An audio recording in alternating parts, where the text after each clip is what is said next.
Hello मेरे प्यारे प्यारे बच्चों, कैसे हैं आप सब। आशा करती हूँ माता रानी की कृपा से आप सभी बहुत अच्छे होंगे। आज काफ़ी दिनों बाद वीडियो डाल रही हूँ। That's why because I am little bit busy, थोड़ी सी बिजी थी इस वजह से। खैर कोई बात नहीं, देर आए दुरुस्त आए। चलिए, तो आज हम पढ़ेंगे परिस्मयपदी धातु। लास्ट मैंने आपको वीडियो में पढ़ाया था धातु रूप के गण कौन कौन से होते हैं, जो कि 10 प्रकार के थे, है ना। गण जो निर्धारित किए गए थे वो धातु रूप जो उनमें पहली धातु थी उन्हीं के आधार पर उनका नाम रख दिया गया था, है ना। अब उन गणों के अंतर्गत धातुओं को 3 विभाग में विभक्त किया गया था, यानी बांटा गया था। पहला था परिस्मयपदी धातु, दूसरा था आत्मन्यपदी धातु और तीसरा था उभयपदी धातु। ठीक, आज हम इसका सबसे पहला प्रकार पढ़ेंगे परिस्मयपदी धातु।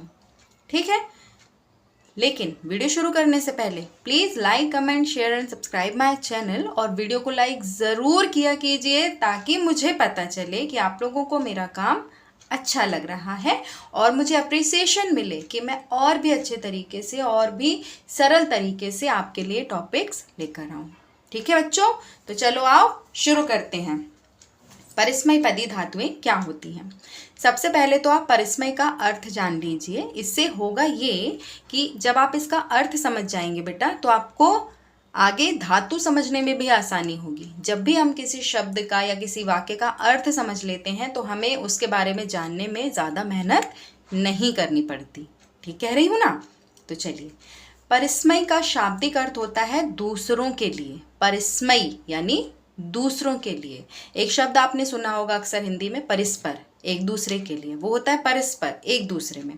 लेकिन परिस्मय, यहाँ पर्टिकुलर परिस्मय की बात हो रही है जो कि दूसरों के लिए होता है। इस प्रकार हम परिस्मयपदी धातु से यह अर्थ निकालते हैं, यह अर्थ हमें समझ में आता है, ऐसी धातुएं जिनका प्रभाव स्वयं कर्ता पर ना होकर, यानी कि सब्जेक्ट पर ना होकर किसी अन्य ऑब्जेक्ट, किसी अन्य कर्म या किसी अन्य शब्द पर पड़ता हो। ठीक है ना। धातु क्या होती है बेटा, धातु क्रिया ही है। क्रिया का जो मूल रूप है उसे हम धातु कहते हैं। जैसे धातु है पठ, लेकिन पठ को हम हर जगह पठ तो नहीं रखते, हम उसका रूप चलाते हैं पठती, पठतः, पठन्ति, पठसी, पठथा, पठत, है ना। ठीक उसी तरीके से ये जो धातु है इसको हमने क्रिया रूप में चलाया, तो क्रिया का जो मूल रूप है वो धातु कहलाता है। तो परिस्मयपदी धातुएं वह होती हैं, यानी क्रिया का ऐसा रूप होती हैं परिस्मयपद धातु जिनका प्रभाव कर्ता पर ना होकर किसी अन्य कर्म या किसी अन्य शब्द पर पड़ता है। यानी जो क्रिया हो रही है ना, वो क्रिया सब्जेक्ट से रिलेट नहीं करेगी, वो क्रिया किसी दूसरे शब्द से या किसी दूसरे ऑब्जेक्ट या कर्म से रिलेट करेगी। ठीक है, आइए अब मैं आपको एग्जाम्पल के थ्रू समझाऊंगी तो आपको और भी ज़्यादा समझ में आ जाएगा। गम धातु क्या है, गम। गम को हम गमती गमता नहीं चलाते हैं, है ना।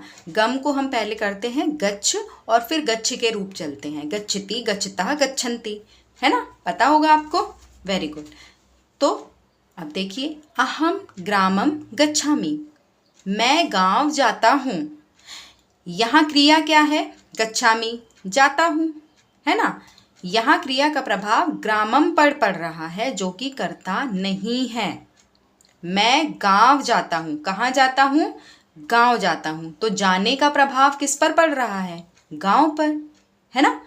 अहम पे तो नहीं पड़ रहा। अहम यानी मैं इज अ सब्जेक्ट, मैं क्या है, सब्जेक्ट है ना, आई सब्जेक्ट है। लेकिन यहाँ आई पर, अहम जो अहम है उस पर प्रभाव नहीं पड़ रहा है क्रिया का। क्रिया का प्रभाव किस पर पड़ रहा है, ग्रामम, जो कि कर्ता नहीं है। तो परिस्मयपदी धातुओं का यही कार्य होता है, हमें यह बताना कि जो क्रिया हो रही है उसका प्रभाव सब्जेक्ट पर ना होकर, कर्ता पर ना होकर बेटा किसी दूसरे शब्द पर पड़ता है। ठीक है, एक एग्जाम्पल और देख लीजिए। पठ मीन्स पढ़ना। अहम पुस्तकम पठामि, मैं पुस्तक पढ़ता हूँ। यहाँ भी सब्जेक्ट क्या है, मैं, लेकिन यहाँ जो क्रिया हो रही है उसका प्रभाव किस पर पड़ रहा है, पुस्तक पर नहीं पड़ रहा है। यह शब्द भी कर्ता नहीं है, सॉरी, पुस्तक पर पड़ रहा है और यह शब्द भी कर्ता नहीं है। अहम सब्जेक्ट है, मैं, जिसके बारे में बात हो रही है, क्या पढ़ता हूँ? पुस्तक पढ़ता हूँ। तो पढ़ने की जो क्रिया है वो किस पर हो रही है? पुस्तक पर हो रही है। किसके द्वारा हो रही है वह मायने नहीं रखता, जिस पर उसका प्रभाव पड़ रहा है उसको परिस्मयपदी धातु कहा जाएगा। ठीक है बेटा, अहम पुस्तकम पठामि, मैं पुस्तक पढ़ता हूँ। यहाँ क्रिया का प्रभाव पुस्तक पर पड़ रहा है, ना कि अहम पर। और पुस्तक क्या है? पुस्तक आपके वाक्य का कर्ता नहीं है, आपके सेंटेंस का सब्जेक्ट नहीं है। ठीक, अब आपको समझ में आया कि परिस्मयपदी धातुएं क्या होती हैं। चलो मैं एक और तरीका आपको बता देती हूँ इन्हें पहचानने का। परिस्मयपद धातु में ती तह अंति प्रत्यय लगे होते हैं। यह धातुएं ज़्यादा प्रचलित होती हैं। इन धातुओं का यूज़ आपको संस्कृत की बुक्स में ज़्यादा मिलेगा, क्योंकि ये दूसरों के लिए यूज़ की जा रही हैं। अपने लिए हम बहुत कम चीज़ें संस्कृत में यूज़ कर पाते हैं, कर भी पाते हैं, तो उसके लिए आत्मनेपदी धातुएं हैं। परिस्मयपदी धातुएं ज़्यादा चलन में हैं। ठीक है ना। और इसमें ती तह अंति, सी तह थ, मी वह ये प्रत्यय लगे होते हैं। ठीक है, तो आज हमने पढ़ा है परिस्मयपदी धातु क्या होती हैं। ठीक, आगे और भी बहुत कुछ है आप लोगों को समझाने के लिए। अभी तो एक छोटा सा टॉपिक है जिसमें मैं सिर्फ आपको ये समझाना चाहती थी कि परिस्मयपदी धातुएं होती क्या हैं, और आगे हम और भी ज़्यादा वृहद पैमाने पर धातु के बारे में पढ़ेंगे। ठीक है बेटा, तो आज के वीडियो में तो इतना ही। आगे के टॉपिक्स अगले वीडियो में।